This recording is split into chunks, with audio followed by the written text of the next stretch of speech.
N'olunaku olwaleero General Muhoozi Kainerugaba agenze ku kibanja kye ekya Twitter n'ayongera okutweetinga. Kampala TV 256 nkubuuzaako ne nkwebaza gwe wenna eyasalawo kubanga amawulire tujja gafunira wano Kampala TV 256.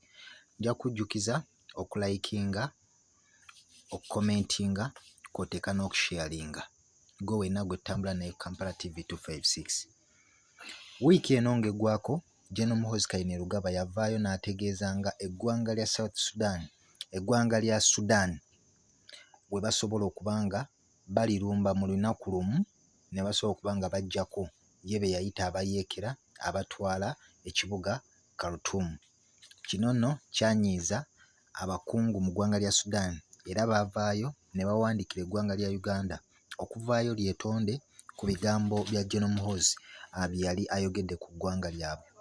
Era wiiki eno ng'eggwaako minisita akola ku nsonga z'ebweru w'eggwanga Okello Oryem yalinnye ennyonyi n'agenda mu kibuga Khartoum mu ggwanga lya Sudan okusobola okuba nga yeetonda n'okwasaganya ebigambo General Muhoozi Kainerugaba bye yabadde ayogedde.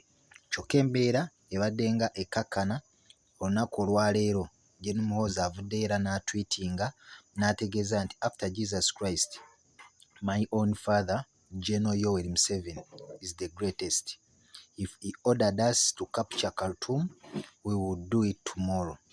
Wano nno General Muhoozi abadde ategeeza nti nga wakava ku Katonda, taata we General Yoweri Museveni yaddako era w'abalagira ogenda balumba ekibuga Khartoum basitukirawo olunaku lw'enkya. Kati kino nno era kyongedde okusaanuula naddala eggwanga lya Sudan ng'oggyeko emabega okuwandiikira eggwanga lya Uganda ate nga ne minisita akola ku nsonga z'ebweru lya Uganda Okello Oryem ng'abadde yakamala okuva mu ggwanga lya Sudan okwetonda erya tweet General Muhoozi gye yasooka okutweetinga ng'ategeeza nti eggwanga lya South Sudan bajja kulirumba olunaku lumu lwokka singa Donald Trump anaamaliriza okutuula mu ntebe y'obwa pulezidenti mu ggwanga lya Amerika n'abalagira olunaku lujja kuba lumu.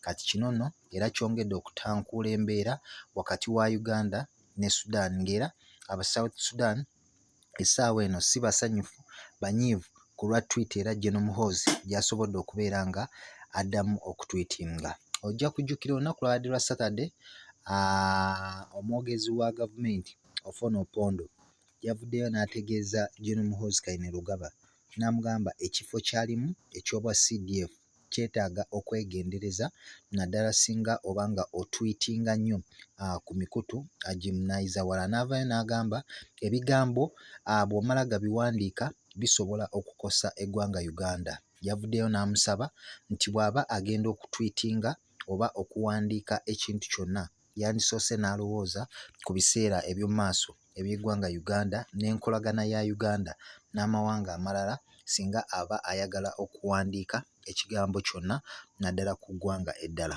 Wabula General Muhoozi okulabulwa kuno oba okuwabulwa kuno teyasobodde kubanga akutwala nga n'olunaku olwaleero azzeemu buto we yakoma. Ojja kujjukira nti Pulezidenti Museveni naye yavuddeyo n'amugambako okuba nga akendeeza ku ngeri gy'atweetingamu wabula n'olwaleero azzeemu. Kati katulindeko eggwanga lya Sudan ekiwandiiko kye linaavaayo nakyo naddala nga libadde lyakamala okukakkanamuko olwa Okello Oryem minisita akola ku nsonga z'ebweru naddala no mu ggwanga Uganda okugendayo okubeetondera olw'embeera eyateereddwawo CDF mu ggwanga Uganda. Atannaba kuba ng'osubscribinga nkujjukiza subscribinga, likinga ate